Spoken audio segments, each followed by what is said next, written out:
हाँ जी, good evening सबको, नमस्कार। उम्मीद करता हूँ सब लोग अच्छे हैं। तो जैसे ये वीडियो के माध्यम से आप लोगों ने देखा, सभी सरकारी दफ्तर में, देश भर के सरकारी दफ्तर में, उत्तर भारत में हो, दक्षिण भारत में हो, मध्य भारत में हो, जहाँ पर भी हो, अभी हिंदी पखवाड़ा का आयोजन किया जा रहा है 14 सितंबर से लेकर 28-29 सितंबर तक। तो और इसके तहत जो अलग अलग प्रतियोगिताओं का आयोजन किया जाता है, जैसे कि कार्यालयीन हिंदी ज्ञान, वाद विवाद, हिंदी अनुवाद, हिंदी कविता पाठ, फिर कर्मचारी के बच्चों के लिए प्रतियोगिता, ये सब तो होता ही रहता है। तो मैं क्या होता था, पिछले कई सालों तक अलग अलग प्रतियोगिताओं में हिस्सा लिया, खुद से लिया, किसी ने प्रेरित किया कि तुम हिंदी अच्छी बोल लेते हो, तुम्हें जाना चाहिए, और प्लस मुझे कविता सुनाने में मज़ा आता है। तो हिंदी कविता पाठ प्रतियोगिता में तो मैंने तकरीबन 12-13 साल तक हिस्सा लिया। उसके बाद क्या हुआ, मैंने ये देखा कि वही हर बार 5 सेम चेहरे, 10 सेम चेहरे वही आ रहे हैं, कोई नए लोग नहीं आ रहे हैं। मतलब बुजुर्ग हो, मिडिल एज वाले हो, नए जो एमटीज आ रहे हैं कंपनी में, ये लोग नहीं ज्वाइन कर रहे हैं। पता नहीं इसकी वजह क्या है।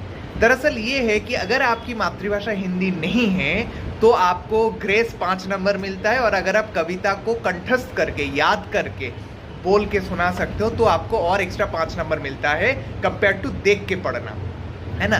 तो मैं छोटी छोटी अच्छी अच्छी कविताएं अलग अलग जगह से संग्रह करता था, उसको याद करता था और बोलता था, और मुझे कई बार पुरस्कार भी मिल चुका है। और कविता पाठ के अलावा भी कार्यालयीन हिंदी ज्ञान में, जहाँ पे वो ट्रांसलेट करना होता है, हालांकि पीएसयू में हिंदी का इतना इस्तेमाल नहीं होता है, सरकारी दफ्तरों में वो फाइल इस सेक्शन से उस सेक्शन जाने में जो एक अलग प्रक्रिया है, उसके ऊपर ही मुझे लगता है कि सभी हिंदी कार्यालयीन ज्ञान वाले जो शब्द हैं वो उसके ऊपर आधारित है।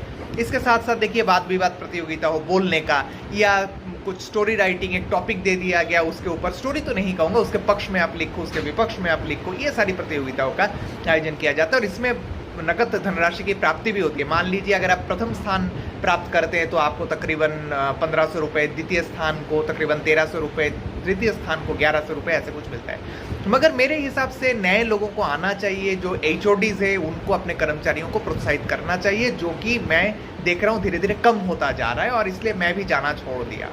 Thank you.